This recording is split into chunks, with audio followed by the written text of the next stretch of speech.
My name's John Green. I'm the CEO and Director of Northwest Media, and we have two brands, Unit Radio 92.8 FM, which is based at Media City, and also the Manchester Hip Hop Archive, which I'm very privileged to be a part of the management team putting together Manchester's 40-year hip hop heritage. My background is graffiti art, got involved in skateboarding in the early 90s, and that's where I was part of a Manchester crew called the Sheep Store, so very much influenced by the emergence of hip hop and skateboarding, and hip hop being imported into the UK through skateboard videos. So I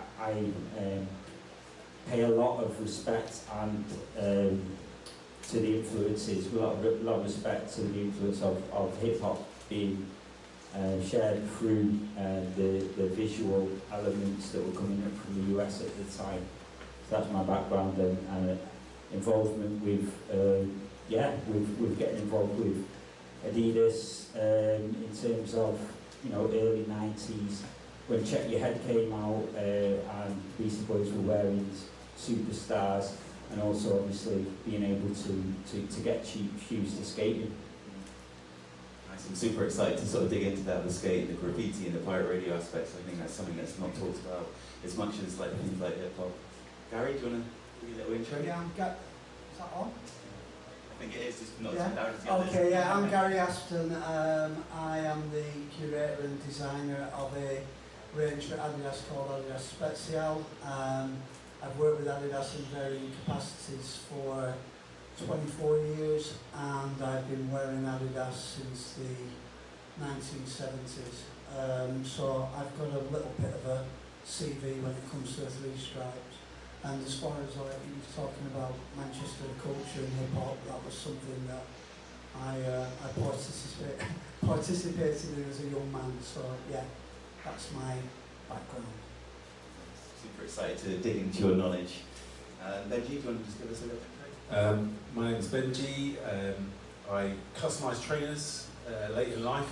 I started off painting trainers when my little ones were born, and more recently, in the last 6-7 years, I've started to make handmade trainers, and I restore them for collectors and teach people through workshops and tutorials.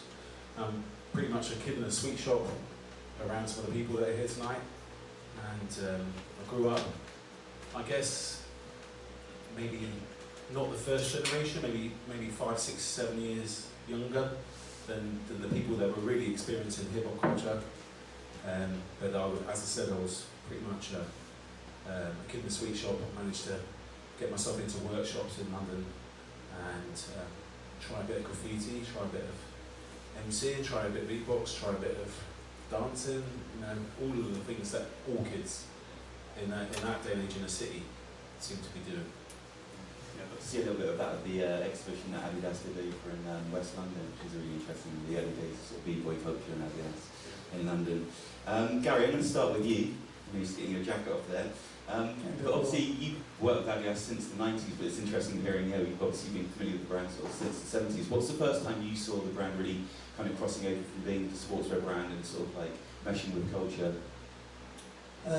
Probably the late 70s through the Adidas kick, which was my introduction to Adidas footwear. Black shoe with white stripes, commodity shoe, really affordable, kind of a takedown of its big brothers and sisters, which were the Samba, the Mamba, the Bamba.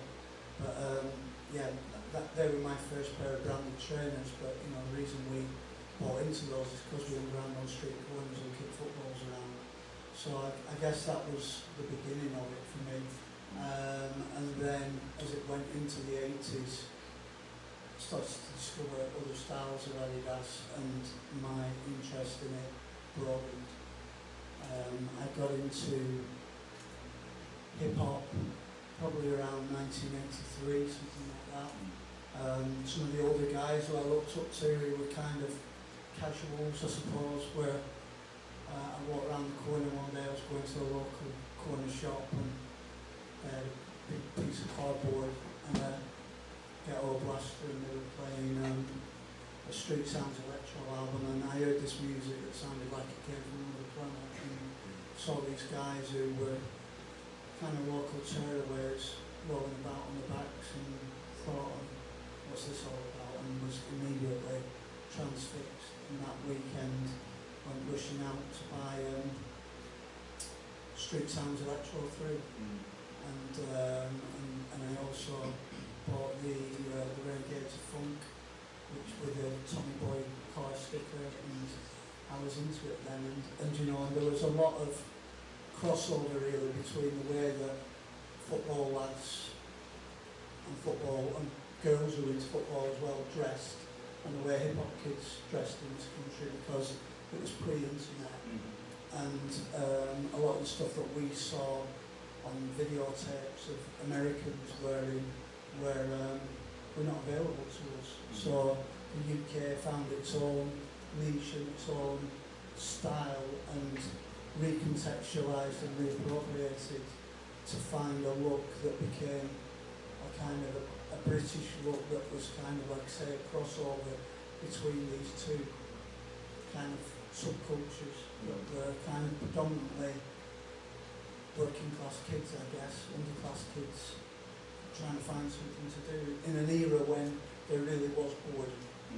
You know, because you had 3 TV channels. It's almost unimaginable to people now, you know, 3 TV channels, no mobile phones, no internet, no social media, no any of that, you know, and it was kind of a lot of that stuff that used to go on then, you know, it's like, it was kind of street fashion in the truest sense, because if you were not out and about and amongst it, going to the local youth club or the local disco or football matches, you wouldn't be able to keep up with it. You had to be a participant. Yeah. Nowadays there's a lot of observers and a lot of critics, but you know, for culture to thrive you need to be participating in it. Yeah. And I guess now we take it for granted as well how sportswear brands are so sort of connected to things like hip hop, whereas back then it must be such a radical thing, and Adidas being so sort of like synonymous with it at birth of the movement as well. Well, Adidas was available, but a lot of the stuff that we saw, I mean, it makes me laugh sometimes because you can almost spot the fakes when they come out and start saying, you know, I was out there wearing my superstars back in the day, and I think, no you weren't, because you couldn't get them, you know, unless you were somebody who had access to maybe a relative who lived in New York or whatever. Like, the first time I physically saw a pair of Adidas shoes with a shell toe on them were Ultra Stars, and they were in a shop called Geese in Manchester. And Steve Caton from Geese was one of the first people to bring superstars into this country. But that would have been 1989, something like that. Maybe 1990 even, you know, and they had the Run DMC box. But that was, you know, I remember almost having palpitations seeing the pair in the flesh. You know, the shoe that UK B-boys and B-girls wore were the Gazelles. That was the standard issue go-to shoe. And Benji, we were just talking about that before as well, weren't we? You were saying how hard it was. I think you were saying you were about 12 when you first saw the first pair of I think, I mean, I saw it, it's all about the imagery, so I saw it in graffiti, saw it in pieces, saw it in subway art, you saw it, I'm not even sure it was in subway art, but you saw in videos, you had these ridge lines on the shell toe. I was obsessed with that kind of posing graphic that you'd see, and then you'd see obviously Run DMC later on,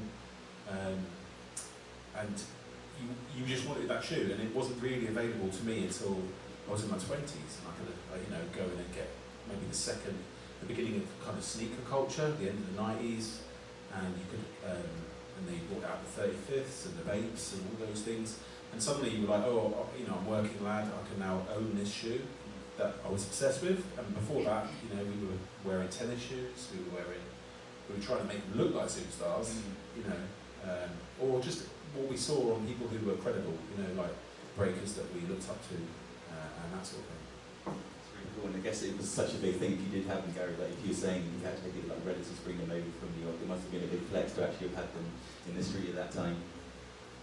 Yeah, I mean, it was, for kids who were into hip-hop in the 80s, it was almost like being a punk in the 70s.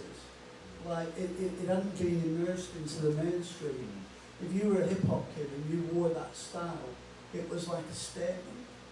You know, if you wandered the streets wearing candle hats and fat laces, it was like, wow, what's that? You know, and that's what, you know, I kind of like, I liked it when rappers looked like rappers. Nowadays, a lot of rappers, they don't really look like rappers to me, do you know what I mean? It was kind of like, there was a look, and it's going back to what Benji's saying, it was that kind of cartoon-esque style that was coming from New York. You know, if you talk about the Superstars, one of the first really strong references for me with Superstars was probably the Rocksteady Crew album cover, where Doris Green had done those kind of like Muggsy characters that he used to do with the, you know, and draw the lines in of the shell toes, but it was kind of like, it was, these were like, it's impossible to sort of convey really now to people would never understand. They were just like, they were these almost sacred artifacts that represented a culture that we were obsessed with. And, you know, for me, I kind of moved away from it really around 86, 87, because I was into, you know, I was a b-boy, I was a breaker, I danced all over the UK. I went to freestyle at 85, I went to the first time I set foot in the Hacienda was in 1985 when they did a hip-hop all day, you know. It was my life for a few years. I was obsessed with it, but by the time it got to 1986, if you went out to a club and you know, started dancing, because we used to go to like soul clubs, where there would be like a half-hour slot where they would play electro records and a circle would form, and then there'd be a battle, and that was but you know, you train all week and go to a club in 1986 and people say, what are you doing that for? It was like a trend that had gone out of fashion, and it kind of died a death. And at that time it was kind of 85, 86 when Subway art appeared. So it's like that we're in the US, the different, not all the elements of hip hop were kind of happening almost simultaneously. Here it was spearheaded by breakdancing, and then it kind of, I remember the first time when I came down to Covent Garden in 85, we came down early morning train from Manchester straight up to Ladbroke Grove to photograph the graffiti. We'd never seen piecing like that really. There was very little graffiti in Manchester or tagging or anything at that point. And then we went to Freestyle 85, and that was the first time I'd seen a live DJ transforming from two decks. And it was like, so the different elements of hip hop were staggered here in the UK. And by the time it got to kind of 1987, I went to all those early rap shows. I saw, you know, Run DMC and the Beastie Boys, and I saw Public Enemy and Eric B. and Rakim and all that stuff. But then, by the time 1988 came along, it was Acid House. And for me, the energy of hip hop kind of went into Acid House, albeit a little bit more kind of chemically motivated, shall we say? You know, but you know, people were partying and going a little bit wild. How are you saying the different types of Adidas were sort of shifting between those moments? Was there a difference between what people were wearing within the hip hop scene to the graffiti artists? Would you say? It was one and the same thing, really. You know, the early graffiti were.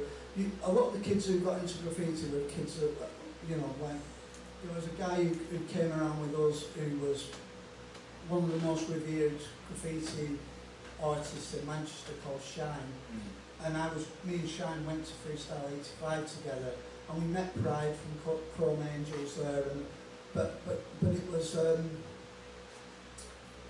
kids who got into graffiti and got into those other elements, beatboxing or whatever, generally the kids that weren't very good at breakdancing.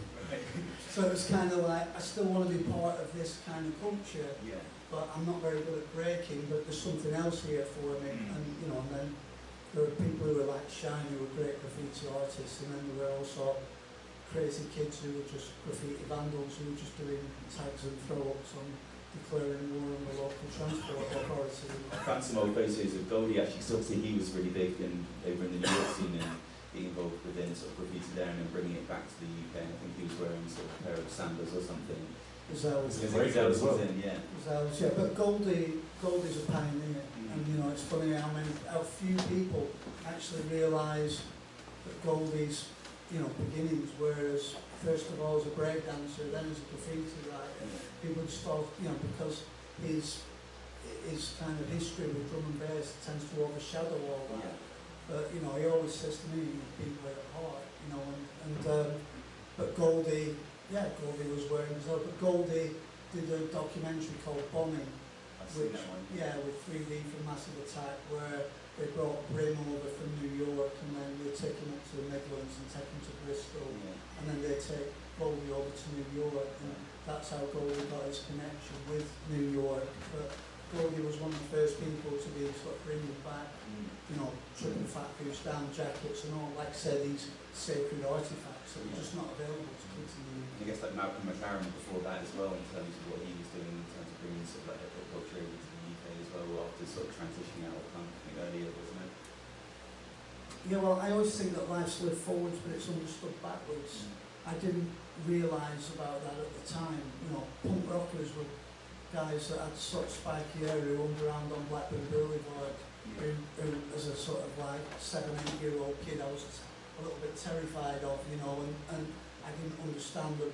It's only as I've got older I've understood the connection between punk rock and hip hop, and how the two things fed off each other. And you know, people like Terry Hall, God bless his soul, you know, from the Specials, was going to places like the Roxy, whilst people like the Rocksteady Crew and New York City Breakers were there. You've got these guys who come from Coventry, wearing two-tone style, sort of watching that going on. So I think the early 80s was a really interesting cultural melting pot, and I think to have cultural melting pots in some ways, I think boredom's a great, what's the word, it provides, you know, if there's boredom, it encourages people to create.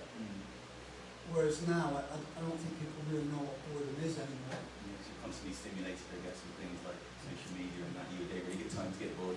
Yeah, I mean, when the pandemic was going on, people would say to me, oh God, I'm so bored, and I'd be like, I'm nearly spitting tea out. You know, I'm like, you've got YouTube, Spotify, like, you know, it's like you've got all this entertainment at your fingertips, you've got gaming, you know, you're not hanging around an arcade trying to punch 10 pence to go on a Space Invader machine. Do you know what I mean? It's just a different, it's a totally different landscape for culture now.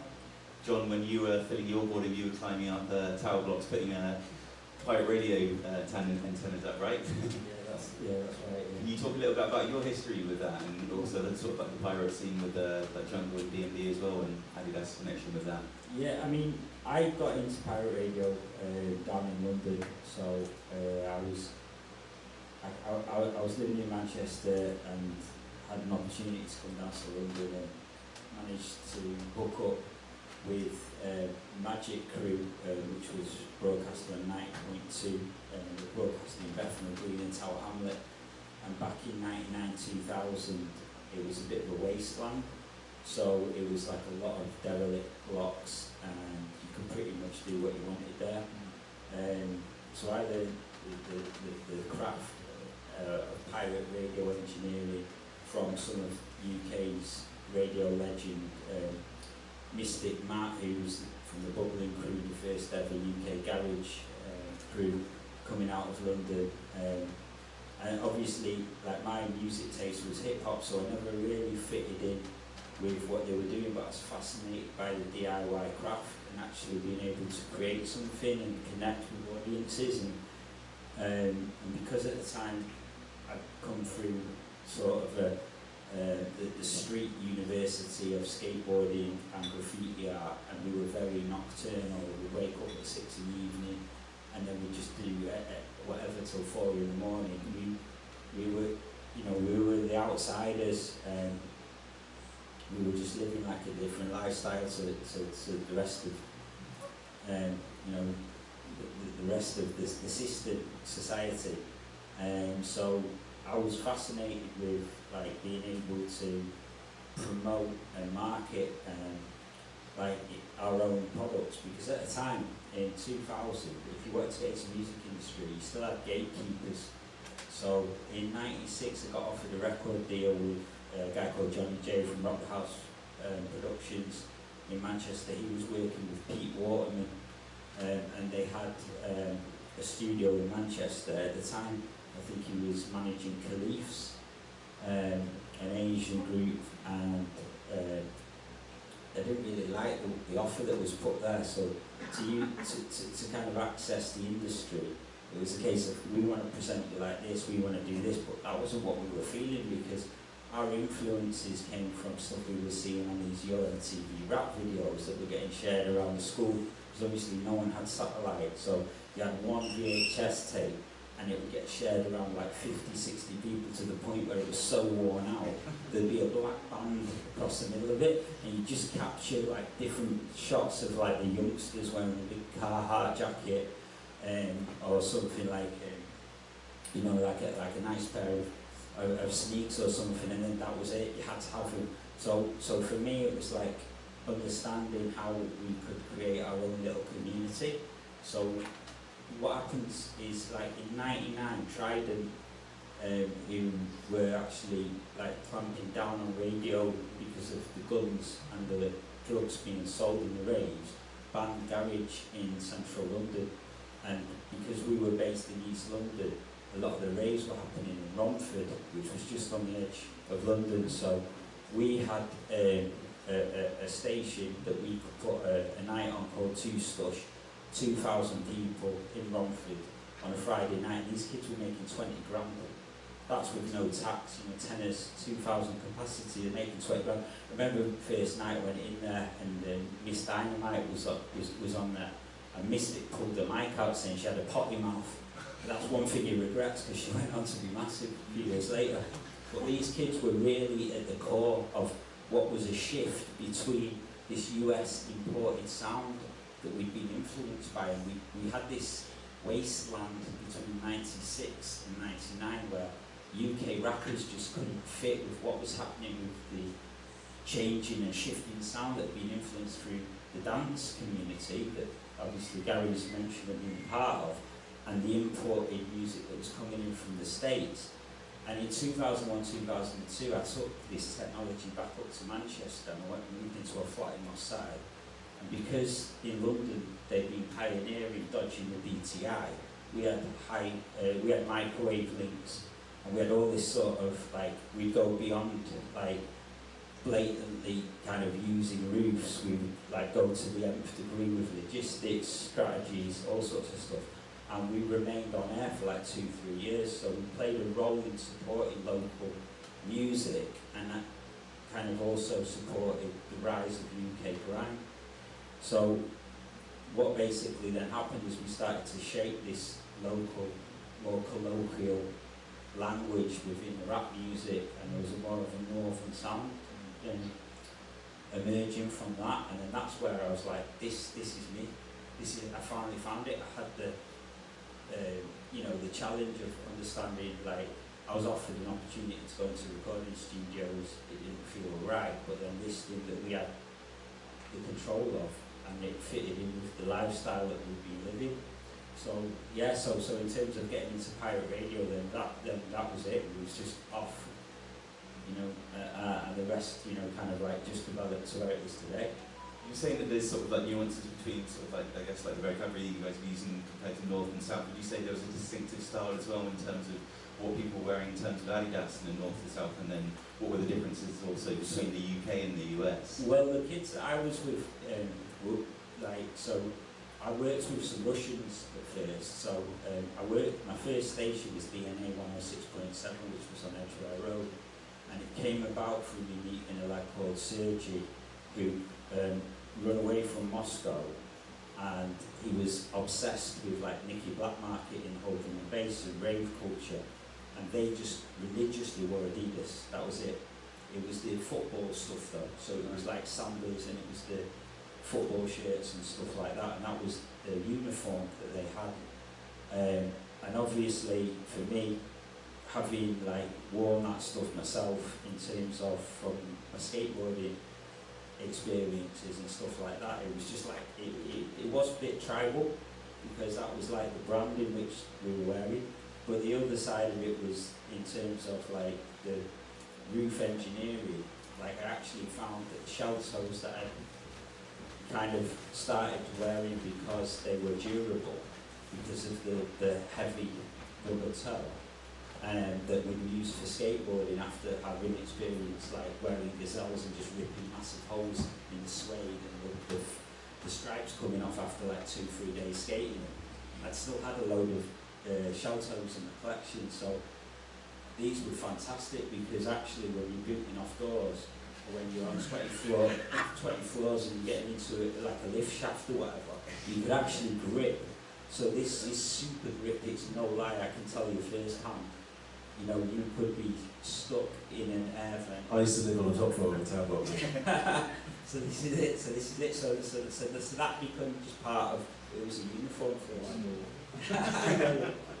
So, I was going to say, Gary, obviously you've been working since the 90s. How would you say that Adidas has like been sort of embracing these subcultures that have been adopting the brand in like an organic way? Obviously, with Run DMC, they were one of the first kind of sort of like endorsed brands from a sportswear brand with a musician in general, I think, right? But then what were you kind of doing, yeah, with in the 90s in terms of bringing sort of like subculture in?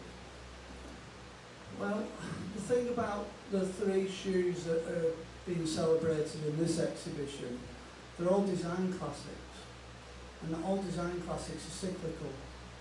So there will be periods where they have kind of fallow periods. This isn't one of those right now. Right now, like, people are wanting those styles of shoes. Yeah. The beauty of those styles of shoes for me is that they are commodity shoes. They're not. I saw this happen in 2007, 2008, where all the sportswear brands got kind of carried away with themselves doing shoes with the limited edition, and it comes in a box that's about this big that you can't fit in your wardrobe, and it's got shoe cleaner in it and shoe bags and you know, God knows what, some portable stands to put them on, or you know, and then people just went, like, one day opened their kind of wardrobes and went, I bought all this stuff and I don't wear any of it. And there was a move then back towards more simple, more affordable shoes. And I think that's what's happening currently. The great thing about Sambas and Gazelles and Superstars, you know, further to what this gentleman's saying, it's like they're good for participating in culture. If you're into going out and painting graffiti, you're not going to panic if you get a bit of paint on a pair of Gazelles, because it's not like, oh God, disaster, I'll never get a pair of these again. Yeah. The beauty of them is the fact that they're commodity shoes. And there's a lot of talk nowadays from brands that talk about culture. And I always say the word culture comes from 2 words, cultivate and nurture. And in order to be into culture, you have to participate in it. And be that setting up pirate radio stations, or be that breaking into a warehouse in Blackburn to put a rave on, or be that kind of having a mobile sound system where you put drum and bass raves on out in the woods, or whatever it might be. They're easy items to wear to participate in culture. It's not like, oh God, I better tiptoe through this party because I'm terrified someone's going to stand on my shoes. It's like, you can, and so, like, Gazelles were, like I said, the go-to shoe for UK hip-hop, really. The closest thing you would get to an Adidas Superstar in the mid-80s was a shoe called the Adidas Century, which were also made in France, but didn't have a rubber shell toe on them, they had a leather toe on them. But you couldn't dance in those, they weighed a ton. Well, you could dance in them, but they weren't the most practical shoes for dancing in. But it would be, go to a haberdasher's shop, make your own fat laces, pushing a biro through the lace holes to make them wide enough to accommodate your fat laces. And you would get people who would be wearing shoes like Gazelles that have a closed eye stay, trying to put fat laces in them. It doesn't quite work. It's not that, you need an open eye stay to do that, like on a Superstar or on a Campus or those type of silhouettes. But, Gazelle was, like I say, it was a go-to shoe for UK hip-hop, but then in the mid-80s, I didn't really see them around very much. And I remember, one memory I have is I came down to London in '89 to go to Energy, rave down here. And we came down to it, and it must have been when Duffer were on Dardley Street, because we ended up in Soho, and they had gazelles in the window, and we were like, we were almost a little bit took aback, because, you know, for the previous few years we've been wearing sort of ZXs and, you know, and court shoes and other Adidas styles, and it was like, and you saw the gazelle, and even though they'd been kind of like a commodity shoe that was a go-to shoe that every kind of kid had, all of a sudden you see them again when you've not seen them regularly for a few years, and it's like, wow, look at those. And you know, like there's a pair of gazelles upstairs in the lime green mid-80s Austrian made. I'd kill to get a pair of those for my collection. Those belong to a guy called Pete Wharton from Manchester. They're his pair. But I can't find them anywhere. And yet everybody had those. But the reason you can't find them anywhere is because everybody wore them. You know, and I think that's got to be healthy and positive for this so-called sneaker culture that people go on about. It's like, it doesn't need to be a consumer culture. It should be about, you know, broader culture, and culture requires participation. What this country has a great habit of doing is taking influence from other places and making it our own.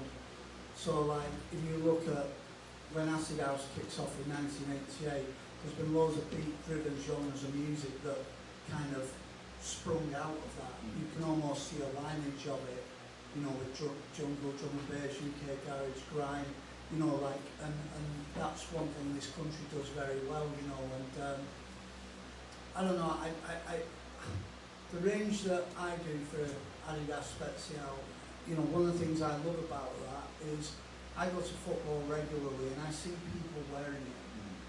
You know, and don't get me wrong, we do stuff sometimes where it's pretty limited and pretty collectible and all the rest of it, but I like the fact that people engage with the product, and I think that there's value in that. You know, I don't think it should purely be about financial value. It's like, oh, that's a good product because it's worth this much on StockX. It's like, no, what about the experiential value of that was, you know, that was something that I wore and that I did, you know, whether it be the track jacket that you kind of proposed to your girlfriend and you were wearing it, or whatever, you know, there's got to be experiential value in actually engaging with the product and participating in culture. Can you tell us about some of the sort of like the collaborations that you've done as part of that line as well, and how you're sort of engaging with sort of like subculture as well? Well, I tried to stay away from collaborations in the early days of Special because I think Adidas has got enough equity in its own right to not have to rely on collaborations.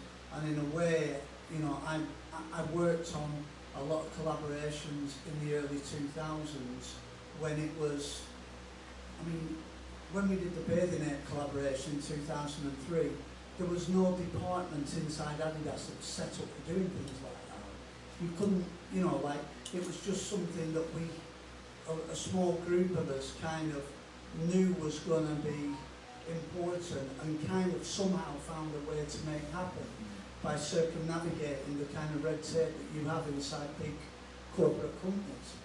But I mean, I joined Adidas in the late 90s. I got to know Kazuki Kuraishi, who was a designer at Bathing Ape, through Ian Brown. When I was over in Tokyo with Ian Brown, he introduced us both.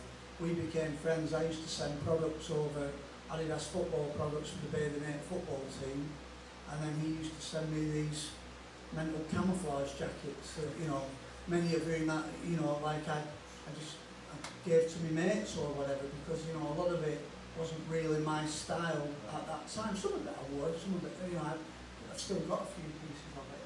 But, you know, we became friends, and it was just this kind of exchange. And like, you know, for me, collaborations are always at the best when there's a genuine relationship that underpins it. Collaborations started with streetwear companies who happen to know each other. So it's like, hey, we're mates, shall we do a collaboration using both our brands? Because it was small streetwear companies that started that in the late 90s. And now I think sometimes it can be a bit of a cynical exercise when it's kind of like, hey, we're cool, you're cool, let's do something together, right? When we don't really know each other. And I think the best collaborations come when there's a genuine relationship underpinning it. So when that Bathing Ape thing happened, I'd seen they were making the school tours, which were in their way a homage to the Adidas Superstar, because that's what Bathing Ape were doing. They were looking at things that they admired and doing their kind of own sort of streetwear take on it. Yeah. So rather than seeing that as a threat, we kind of embraced that and said, well, let's work together and do some shoes. And we made the Super Ape Stars and Super Ape Skates. And it was the first time we'd seen people queuing overnight outside a store to buy Adidas products.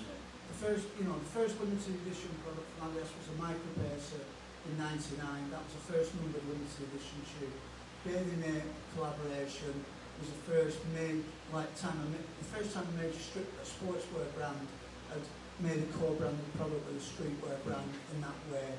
And it just, again, going back to what I said earlier, life's lived forwards but it's understood backwards. We didn't understand the significance of what we were doing at that point. But that laid the foundations for what became Adidas Consortium, who worked with Foot Patrol. We were talking before this, was speaking to Luke upstairs, and he was wearing a pair of Adidas Consortium Foot Patrol campuses. But the whole consortium thing was born out of that, because we recognised that there were small independent boutiques that were selling athletic footwear, and when Foot Patrol opened, it was Michael Copman and Fraser Cook were saying we wanted to be a constant Adidas presence. But going back to what I'm saying today about Gazelle, Samba and Superstar, they wanted to always have those shoes in stock as a staple. That was part of the original Foot Patrol philosophy. We want the best versions of those shoes. So I started to get shoes sent over from Japan, because in 2004, the only place on the planet where you could get Superstar 1s with the skinny tongue, not the padded tongue, was Japan. It's the only place you could get Stan Smith ones as well. So I used to sort of do these. Is that because they were sort of collecting it, vintage ones, or is it they were producing exclusives in Japan? They were just made for the Japanese market. The Japanese market preferred Superstar 1 to Superstar 2. Superstar 2 became popular in the 90s, probably because of skateboarders, because they liked the padded top. Well, that's a really nice thing that you said there, because I remember Chris, he was so good at sourcing superstars that Michael Copman, when he started distributing Give Me 5 from London, asked Chris to go sourcing, and I think they sent like 50 pairs of the black and whites over to Japan about 94, 95, where they went for excessive amounts of money. You're talking like ridiculous amounts of money. So I think in terms of like having some reverence, it started in the mid-90s because they couldn't get them over there at that point. It was a very different, it's pre-internet, it's forum, like online forums, it's pre-eBay, it's pre-all that. Yeah. So like upstairs there's a pair of, in the Jamiroquai display, he's got a pair of Adidas Berlins that were made in Japan under license. He used to say to me in the late 90s, it's a red shoe with white stripes, you can see him up there on a plane. He'd say to me, he'd come at me and say, I need more pairs of these. And I'd say, I can't get them for you. It's like, you're Adidas, you're the guy from Adidas. I was an employee at that point. Yeah. He's like, you've got to be able to get me more pairs of these. I was like, they were made under license, and that license isn't with the licensee anymore. I don't have the lasts or the outsoles. If we wanted to make those for you, we can't right now. Unless you employed you. We could have brought you in, yeah. Then obviously you've got the trickle down effect as well, haven't you? Because if he's Jamiroquai's wearing, JK's wearing them, and then other people see them, they're like, I want to get them. And so how does it work with Adidas? But I'm like, what are these? Yeah. And because they were made under license in Japan, and a lot of musicians would go to Fuji Rock Festival and they would come back talking about this crazy Adidas store in Tokyo, because Adidas was super popular here in the UK in the mid to late 90s. So if they went to Tokyo and they came back with it, it's like, where did you get those from? Because you've got to remember the 90s, Adidas Originals wasn't a division. So if you wanted, vintage shoes, that was the period of dead stock hunting. And in my early years of working at Adidas, I had to sort of employ those tactics, because my job was to work on entertainment promotions. So I had to build relationships between Adidas and the music industry. But the only currency I had was relationships and products. And some of the people that I used to work with, JK being an example, Noel Galley was another example, he was really into Adidas trainers. They'd be like, I don't care about getting free stuff. I'm go and buy as many pairs as I want. I want to get stuff that I can't get anywhere else. So I started to source vintage stuff myself. So when they would come into the Adidas office, I would have a cupboard full of vintage products, and I would give them the current product and a little bit of kind of vintage on top. And I think back to that now, I think, gosh, so give them the wage, because at that point it was like, you know, it wasn't as mainstream and overground as it is now, you know. So going back to what I was saying about Superstar 1s coming from Japan, we recognised, because back then the only way you could get a special makeup of a shoe, or SMUs as they used to call them, I think the minimum quantity you had to make was 5,000 pairs to get your own colour of something. So the only way you can do that is if you're a big high street retailer that's got tons of stockroom space. If you're a small independent shop like Foot Patrol was when it first opened, when it was in St Anne's Quarter, you can't fit 5,000 pairs of shoes in there. I guess it's so important for Adidas to have that history with its engagement with sort of subcultures, and how do you go about recreating those products to speak to a really passionate consumer who wants that authentic looking product? Well, you know, you could give loads of examples of culture. Another big one that's absolutely been written out of history, like history has been totally rewritten around it, was grime. Yeah. You know, the guys from Rewind are here, they'll tell you. It's like, you know, those early years of grime, it was kind of, there was a real move towards wearing Adidas. We used to sit in the office with Channel U on, and it'd be like, we'd see some crew from sort of northwest London all decked out in 3 stripes and go, where did they come from? Because we hooked up, you know, we hooked up a lot of the like East Connection and the Pirates and the, you know, like they were like, how do you not even know we exist? Do you know what I mean? Because it was truly underground and it was pre-internet. But you know, that was a, you know, there's a real connection between Adidas and grime in those early years of grime. But as far as like a new generation goes, I mean, I don't think you need to overthink it. It's like I said, a design classic. Yeah. I've got a 16-year-old son. Him and his mates, they're into Sambas, Wallabies, Doc Martens, Timberlands. Like, most of the stuff they're wearing, it's the designs that were designed 40, 50 years ago. I guess that's such a good spot for like a brand like Adidas now, when considering there's so many like collaborations and hype products that come out, for you guys to be able to just lean on your kind of classic products as well. Well, there's been last few years, you know, Adidas, it's almost like heritage became like a dirty word inside Adidas. But, you know, the reality of it is, it's like, it's not even about heritage, it's not about retro, it's not about the past. It's a design class. You know, when you look at a pair of Clark's Desert Boots, you don't start thinking about the fact they were designed in the 1940s or 1950s or whatever. It's just a pair of Clark's Desert Boots. And it's the same with a Gazelle. You don't necessarily have to be well versed in the cultural associations of that shoe to know that it's a really good design.